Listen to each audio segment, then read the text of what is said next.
ये चैनल केवल मनोरंजन के लिए है। हम किसी भी तरह के अंधश्रद्धा को बढ़ावा नहीं देते। एक आदमी जमीन पर गिरा हुआ है और हवा की तरफ देखकर चिल्ला रहा है, चले जाओ यहाँ से, मेरे पास मत आओ। उसी कमरे में एक औरत खड़ी है, अपने पति की ये हालत देख रही है। उसे समझ नहीं आ रहा कि क्या करे। आखिर वो किससे कह रहा है?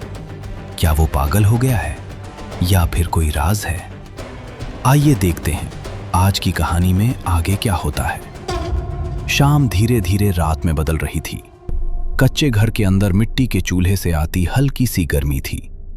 एक छोटा सा दिया जल रहा था जिसकी रोशनी दीवारों पर हिल रही थी। बाहर खेत अंधेरे में डूबा हुआ था, सूखा, चुप, बिल्कुल बेजान। किसान जमीन पर बैठा हुआ था, कुछ सोच रहा था। उसकी पत्नी पास ही जमीन पर बैठी रोटी बेल रही थी, पर बार बार उसकी नजर किसान पर चली जा रही थी। पता नहीं इस साल भी कुछ नहीं हुआ। इतनी मेहनत की, इतना समय गवाया और आखिर में ये दिन देखने पड़ रहे हैं। तुम हर साल यही बोलते हो। इस बार ज्यादा बुरा लग रहा है। थक गया हूं मैं। हर बार वही होता है। मेहनत तो रोज करते हो, शायद भगवान को ही हमें सुखी नहीं देखना है। सोच रहा हूं एक बार और खेती कर लेता हूं। और फिर? जो भी पैसे मिल जाएंगे उनसे कुछ दिन गुजर जाएंगे, फिर ये जमीन बेच देंगे। जमीन बेच दोगे? और क्या रास्ता है? शहर जाकर काम कर लूंगा। शहर? यहाँ सब छोड़कर? यहाँ रहकर भी क्या बचा है? और हमारा घर? घर तभी चलेगा जब हम चल पाएंगे। तुम्हें यकीन है ये सही होगा? राजन कुछ नहीं बोलता। मालती और राजन दोनों अकेले उस घर में रहते थे। उनकी कोई संतान नहीं थी और न ही उन्होंने कभी सोचा। गरीबी में उनके दिन कट रहे थे। ठीक से उनका पेट भी नहीं भर पा रहा था, तो बच्चों का कैसे भरते? अगले दिन राजन ने खेत से साटी फसल निकाली और बाजार में बेचने चला गया। उसके पास 2 बोरी भरकर अनाज था। सेठ लालचंद ने एक बोरी से अनाज निकाला और उसे देखकर राजन को 2000 रुपए दिए। फिर सेठ ने दूसरी अनाज की बोरी खोली और उसके अनाज को हाथ में लिया। देखकर सेठ थोड़ा अचरज में पड़ गया। क्यों भाई राजन, फसल में इस बार क्या मिलाया था तुमने? कुछ नहीं मिलाया सेठ, सब माल असली है। अभी खेत से तुरंत आपके पास ही लाया हूं। पता नहीं, पर तुम्हारी पहली बोरी का माल इतना अच्छा नहीं था जितना इस बोरी का है। इसकी तुम्हें अच्छी रकम मिलेगी इस बार। राजन कुछ समझ नहीं पाया। तभी सेठ ने नोटों का बंडल उसके सामने किया। ये लो, पूरे 10,000 हैं, गिन लो। ऐसे ही अच्छी फसल करोगे तो खेती में अच्छा फायदा होगा। जी सेठ, शुक्रिया। राजन को कुछ समझ नहीं आ रहा था। वो जैसे तैसे घर पहुंचा और अपनी पत्नी को आवाज लगाने लगा। मालती, ओ मालती, कहाँ हो तुम? अंदर वाले कमरे से बाहर आई। क्या हुआ? क्यों इतना चिल्ला रहे हो? कहीं फिर से कोई कर्जदार तो नहीं आ रहा? अरे नहीं, मैं अभी अभी बाजार में फसल बेचकर आ रहा हूँ। तुम्हें पता है कितने पैसे मिले? कितने? पूरे 12,000। क्या? पर कैसे? तुमने तो कहा था फसल अच्छी नहीं हुई। फिर? मुझे भी नहीं पता मालती, पर ये देखो, अभी बाजार से बेच कर आ रहा हूं। राजन और मालती दोनों बहुत खुश थे। इतने सालों बाद घर में सुकून था। मालती चूल्हे पर रोटी सेकते हुए बार बार मुस्कुरा रही थी और राजन कोने में बैठा बीज साफ करते हुए खुद से ही बातें कर रहा था। उन दोनों को बिल्कुल अंदाजा नहीं था कि आखिर इस बार फसल को इतना अच्छा दाम कैसे मिला। पर जैसे गांव के बुजुर्ग कहते हैं, डूबते को तिनके का सहारा भी भगवान का इशारा होता है। राजन ने उसी दिन फैसला कर लिया। खेत बेचने का ख्याल उसने दिल से निकाल दिया। अब फिर से खेती, उसने खुद से कहा। उसके बाद के महीने राजन के लिए आसान नहीं थे। रोज सुबह अंधेरे में उठना, पैरों में चप्पल भी ठीक से नहीं, हाथों में जीना और धूप के साथ लड़ना। वो खेतों में जाता, एक एक पौधे को देखकर मिट्टी को हाथ लगाता जैसे फसल नहीं अपना बच्चा हो। इस बार कोई कमी नहीं रहनी चाहिए, वो हर दिन खुद से कहता। कुछ महीने बाद जब फसल तैयार हुई, राजन ने 2 बोरी भरी और पुरानी उम्मीद के साथ बाजार की तरफ चल पड़ा। सेठ की दुकान पर हमेशा वाली भीड़ थी। अनाज की महक हवा में घुली हुई थी। राजन ने चुपचाप 2 बोरी उठाकर सेठ के सामने रख दी। राजन, आ गया फिर से। देखूं पहले बोरी क्या कहती है। सेठ ने पहली बोरी खोली, अनाज को हाथ में उठाया, उंगलियों के बीच मल मल कर देखा। उसके चेहरे पर तुरंत सिकुड़ आ गई। क्या हुआ राजन, फिर से वही कहानी? इतनी कम क्वालिटी की फसल, मुनाफा नहीं चाहिए क्या तुझे? राजन का गला सूख गया।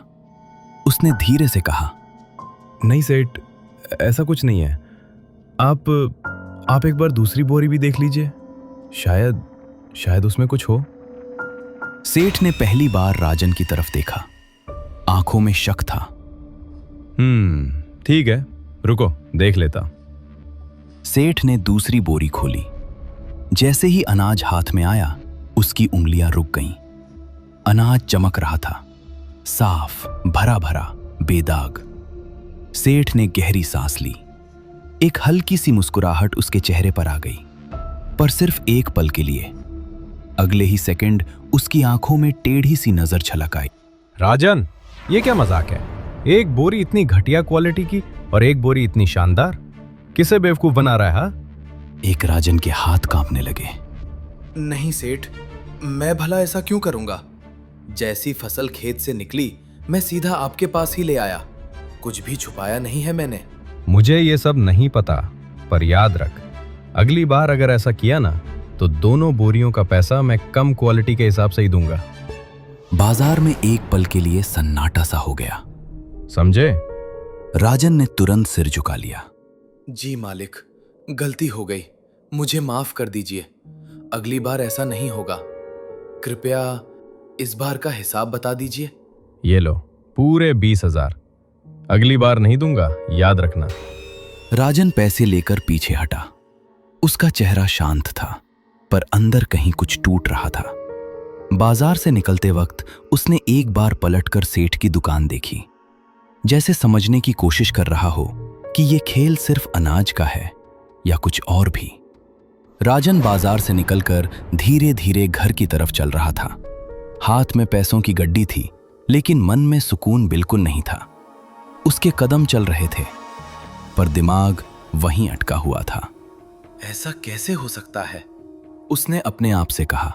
मैंने दोनों जगह वही बीज बोया, वही खाद, वही पानी, और खुद अपने हाथों से दोनों खेत का एक सा ख्याल रखा। फिर एक बोरी घटिया और एक इतनी शानदार। एक बार मालती को सब बताता हूं, शायद उसे कुछ समझ आए। घर पहुंचते ही राजन ने देखा मालती जमीन पर बैठी हुई थी, अनाज छान रही थी। राजन बिना कुछ बोले उसके पास जाकर बैठ गया। मालती ने उसका चेहरा देखा और तुरंत समझ गई बाजार में कुछ ठीक नहीं हुआ। क्या हुआ? दाम कम मिला क्या? राजन ने गहरी सांस ली और पूरी बात बता दी। 2 बोरियां, सेठ का गुस्सा और वो अजीब सी नजर। बात खत्म होते होते कमरे में अजीब सी खामोशी छा गई। मालती ने कुछ देर तक कुछ नहीं कहा, फिर धीरे से बोली, ये कैसे हो सकता है? तुमने सब ठीक से देखा था ना राजन? हाँ मालती, मैंने एक एक पौधा खुद देखा। मुझे खुद समझ नहीं आ रहा। शायद तुमसे कुछ रह गया हो। नहीं मालती, मैंने हर चीज का ध्यान रखा। मुझे लगता है कि हमें ना। क्या? बताओ ना, शायद कोई बात बन जाए। मालती ने धीरे से राजन की तरफ देखा। उसकी आवाज पहले से ज्यादा हल्की थी। मुझे लगता है हमें एक बार अपनी जमीन खोद कर देखनी चाहिए। जमीन खोदकर? पर क्यों?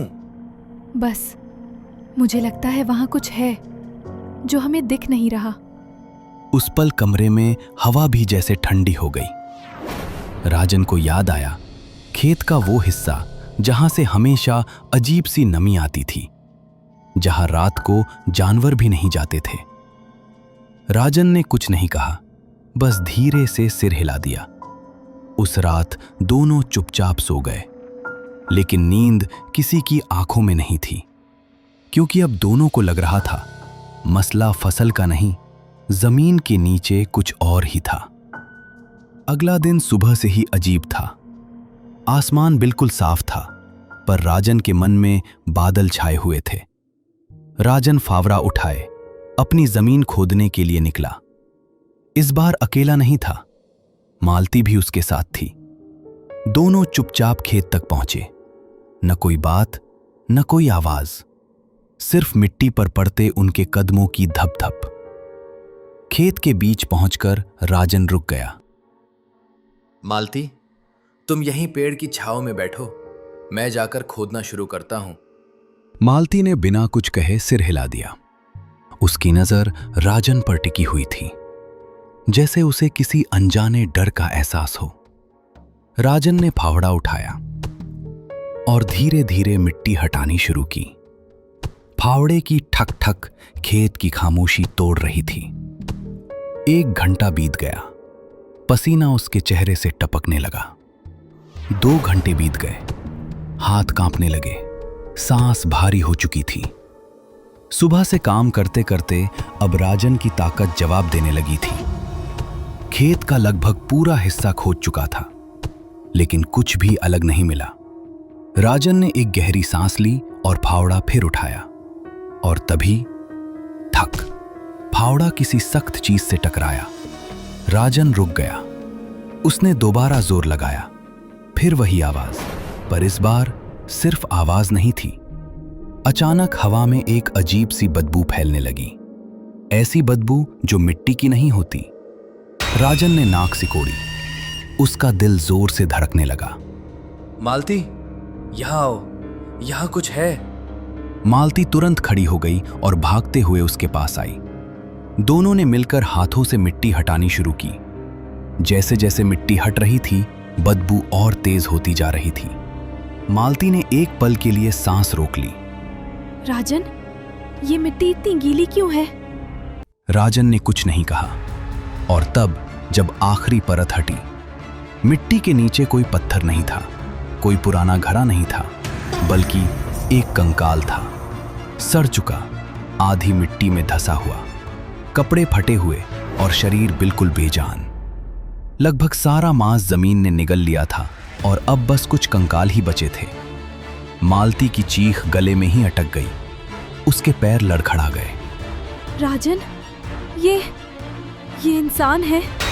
राजन की आंखें फट गईं। उसका दिमाग सुन्न हो चुका था। यही थी वो वजह जिसकी वजह से जमीन अलग फसल दे रही थी। यही थी वो चीज जो उनकी मेहनत को किसी और ही चीज में बदल रही थी। उस पल राजन को समझ आ गया, ये जमीन सिर्फ खेत नहीं थी, ये किसी का कब्रिस्तान बन चुकी थी। दोनों ने बिना एक दूसरे की तरफ देखे जैसे तैसे उस लाश पर वापस मिट्टी डालनी शुरू कर दी। हाथ कांप रहे थे। राजन ने फावड़ा उठाया और बिना पूरी तरह देखे मिट्टी को ऊपर ऊपर से जमा दिया। घर तक का रास्ता कभी इतना लंबा नहीं लगा था। राजन को बार बार लग रहा था जैसे उसके पीछे किसी के कदम चल रहे हों। मालती का हाथ उसकी मुट्ठी में पसीने से भीग चुका था। दोनों बिना बोले घर के अंदर घुस गए और दरवाजा जोर से बंद कर दिया। राजन और मालती ने लाश तो छुपा दी, पर क्या गुनाह छुप पाएगा? आपको क्या लगता है, वो कंकाल किसका हो सकता है? अपनी थ्योरी कमेंट्स में बताएं और अगले भाग के लिए जुड़े रहें।